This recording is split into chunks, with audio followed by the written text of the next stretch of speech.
Hello and welcome to another Lightroom Quick Edit. This episode will probably be very quick. So what you can see here is just a random street in Edinburgh in Scotland. I am gonna edit this picture definitely in black and white, and I kinda want to go for a very dramatic feel. So first thing I'm gonna do is raise the shadows all the way so we get a lot of detail in them. Then I'm gonna drop down the highlight slider so we get back some of the detail in the clouds.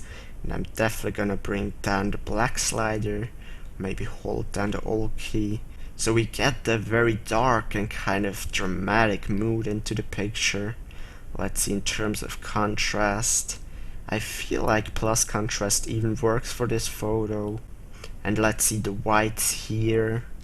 I'm gonna bring that one up, make sure there's nothing clipped though. And the clarity slider, I definitely feel like I'm gonna add a lot of clarity in this photo.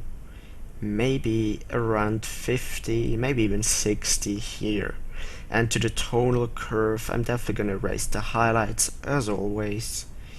Just kind of bring some more dynamic into this picture. And then maybe even raise the light slider. In terms of darks, maybe even raise that one as well. And shadows, I think shadows are good how they are.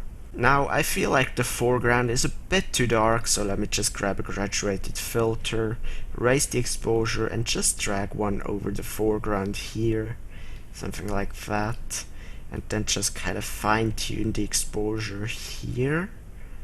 Yeah, I kinda like that, and I'm actually gonna create another one, and this time go minus exposure, and just drag one over the very bottom portion of this image right here, and kinda lower the exposure just so we have some sort of vignetting. And then I'm gonna grab another one, also with minus exposure, this time maybe a little bit more.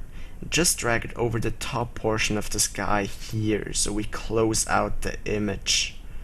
Yeah, I think that works pretty well. Now, I actually might have overdone it with the blacks right here, so let me bring that back up to something like that, and I feel like that works a little bit better. But regardless, let's go down to the effects tools and add some more vignetting here. And maybe bring the midpoint a bit more towards the center.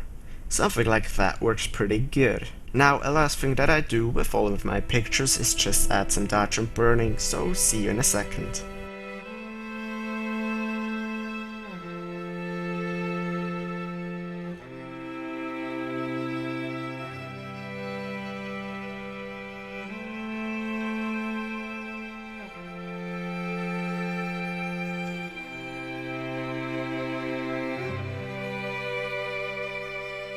Alright, so I'm back after adding some dodge and burning. Here is without any dodge and burning. And here's with, so you can see it definitely complexifies the light in the picture. So as always, let's see where we started at with the raw file. Here is the raw file in color. And here's it converted to black and white without any adjustments. And here's what we've made out of it. I definitely do like the transformation, even though the picture isn't one of the best or one of the greatest. Thank you so much for watching this episode of Lightroom Quick Edit. If you've enjoyed this video, please give me a thumbs up, that definitely helps me out a lot. And if you would like to see more Lightroom Quick Edits, be sure to check out the playlist right there. And if you would like to learn a bit more in depth about Lightroom and editing landscape photos, I have a ton of in-depth tutorials right there. If you would like to help me out, you can do so by just sharing this video on Facebook or Twitter. And of course, be sure to subscribe if you would like to see more videos just like this one and other Lightroom and photography related videos in the future. I upload multiple videos every single week. I wish you an amazing day. Take care.